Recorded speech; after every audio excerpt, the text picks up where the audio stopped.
हिंदी की क्लास 10वीं के हिंदी का पेपर जिसमें रस छंद अलंकार के बारे में समझाएंगे। फर्स्ट क्वेश्चन है, रस किसे कहते हैं। पहला क्वेश्चन, रस किसे कहते हैं, तो उसका आंसर ये बनेगा, जिसका स्वादन किया जाए वही रस है। जिसका स्वादन किया जाए वही रस है। रस का अर्थ होता है आनंद, अर्थात काव्य के पढ़ने, सुनने या देखने से मिलने वाले आनंद ही रस है। रस की निष्पत्ति विभाव, अनुभव, संचारी भाव के संयोग से होता है। अब दूसरा क्वेश्चन ऐसे बन सकता है कि करुण अथवा हास्य रस की अस्थायी भाव और परिभाषा बताइए। तो इसमें या तो करुण का बताइए या तो हास्य का बताइए, दो में से एक ही बताना है। तो हास्य का सुन लीजिए। जैसे हास्य में लिखा है कि हास्य रस इसका अस्थायी भाव हास होता है। उत्तर में लिखेंगे हास्य रस इसका अस्थायी भाव हास होता है। परिभाषा लिखेंगे, किसी व्यक्ति की वेशभूषा, आकार, बातचीत आदि को देखकर मन में जो प्रसन्नता का भाव उत्पन्न होता है वही हास्य रस कहलाता है।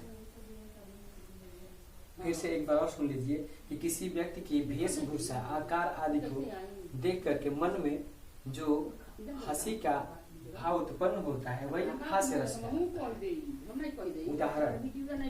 उदाहरण आप देख सकते हैं कि मैं हूँ वीर बलवान, 100 पापड़ तोड़ता हूँ, गुस्सा आ जाए तो कागज भी मरोड़ता हूँ।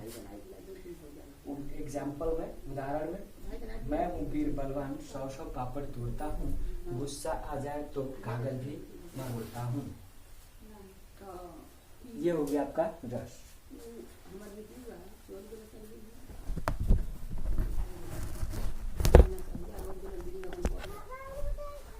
अभी हमने आप लोगों को हास्य रस के बारे में बताया, जिसमें से एक ही करना था करुण रस या तो हास्य रस, दोनों से एक ही करना था। मैंने हास्य रस का बताया, अब करुण रस का भी बता दे रहा हूँ। जो आपको अच्छा लगे उसको आप लिख सकते हैं, लेकिन लिखना एक ही है। अब देखिए करुण रस, उसका उत्तर आप लिखिएगा कि करुण रस इसका अस्थायी भाव सुख है। करुण रस का अस्थायी भाव सुख होता है। परिभाषा, किसी प्रिय व्यक्ति या वस्तु के नष्ट हो जाने से मन में जो दुख का भाव उत्पन्न होता है वही करुण रस कहलाता है। जैसे कोई प्रिय व्यक्ति हो, अपना दोस्त उसको अनिष्ट हो जाएगा तो मन में बहुत तकलीफ होती है।